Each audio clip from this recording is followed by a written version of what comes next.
Good morning students. आज मैं आपको मैथ्स में वर्ग तथा वर्गमूल पढ़ाने जा रहा हूँ। सबसे पहले वर्ग तथा वर्गमूल को इंग्लिश में स्क्वायर एंड स्क्वायर रूट्स बोलते हैं।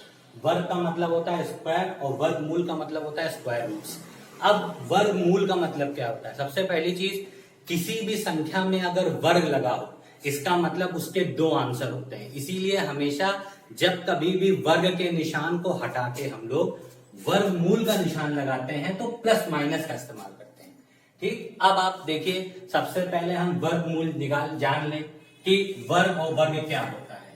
जैसे वर्ग का मतलब होता है किसी भी संख्या का वर्ग करना। जैसे 2 का वर्ग किया 4, 3 का वर्ग किया 9, 4 का वर्ग किया 16। वर्गमूल का मतलब क्या होता है? उसके मूल ज्ञात करना। जैसे अगर हम आपसे कहें कि √4, इसका मतलब होता है ±2। कहने का मतलब इसके दो मूल हुए, पहला मूल प्लस का 2 और दूसरा मूल माइनस का 2। अब जैसे वर्गमूल का निशान लगा के अगर हम 9 लिखते हैं तो इसका मतलब इसका आंसर आता है ±3, यानी इसका एक मूल प्लस का और दूसरा मूल माइनस का। ये होता है हमारा वर्ग तथा वर्गमूल। अब इसको निकालने की विधि क्या होती है? याद रखिए, वर्गमूल ज्ञात करने की दो विधियां हैं। नंबर 1 गुणनखंड विधि। नंबर 2 भाग विधि। दो विधि के द्वारा ही हम लोग वर्गमूल को निकालते हैं। तो आज मैं सबसे पहले आपको गुणनखंड विधि बताऊंगा। इसके बाद जब आपको ये विधि समझ में आ जाएगी, इसके बाद मैं आपको भाग विधि से वर्गमूल को कैसे निकालते हैं वो मैं बताऊंगा। तो देखिए, सबसे पहली चीज,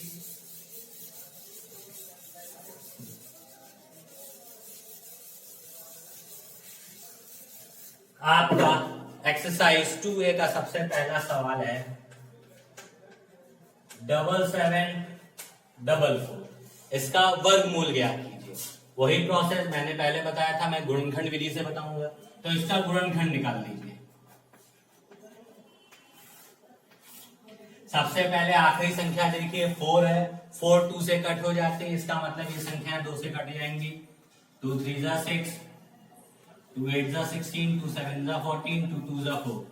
फिर लास्ट संख्या देखी मैंने 2 है, इसका मतलब ये भी 2 से कटेगा। 2 1 जा 2, 2 9 जा 18, 2 3 जा 6, 2 6 जा 12।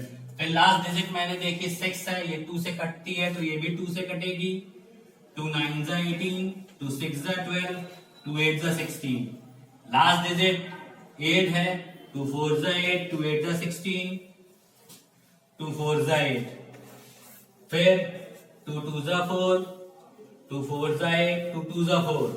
फिर 2 1 जा 2, 2 2 जा 4, 2 1 जा 2।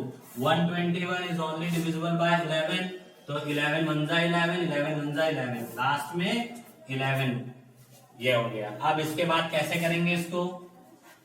7 7 4 एज इट इज नोट करेंगे, अंडर रूट का एक साइन बनाएंगे, सारी जो फैक्टराइज डिजिट आई है उसको अंदर लिखेंगे।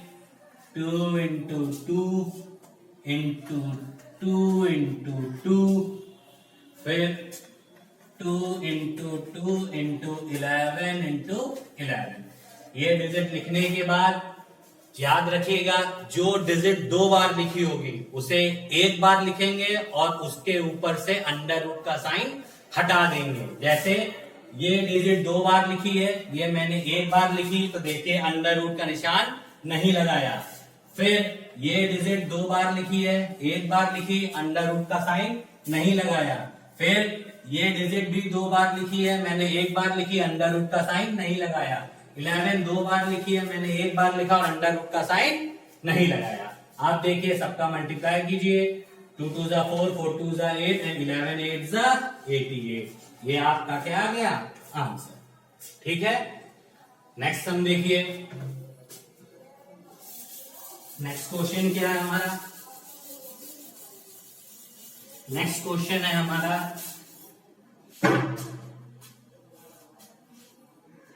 2916।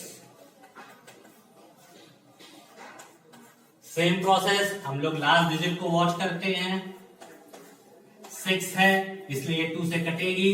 2 1 जा 2, 2 4 जा 8, 2 5 जा 10, 2 8 जा 16। फिर से लास्ट डिजिट को ही देखिए, 2 से कट होगी। 2 7 जा 14, 2 2 जा 4, 2 9 जा 18। अब लास्ट डिजिट देखिए 9 आ गई। 9 3 से कट होती है इसलिए 3 से कट होगी। 3 2 जा 6, 3 4 जा 12, 3 3 जा 9। और फिर लास्ट डिजिट 3 है, ये 3 से कट होगी। 3 8 जा 24, 3 1 जा 3। फिर लास्ट डिजिट 1 है। 1 याद रखिए, 3 का एक ऐसा टेबल होता है जिसके लास्ट में 1 आता है, यानी 3 7 जा 21। तो इसीलिए ये भी 3 से कट होगा। 3 2 जा 6, 3 7 जा 21।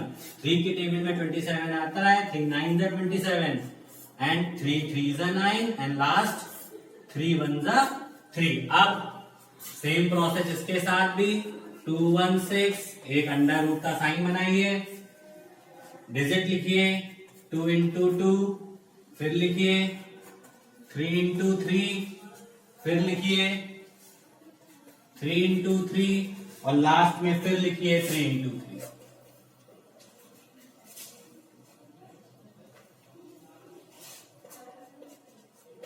अब देखिए 2 2 टाइम्स है, लिख दिया।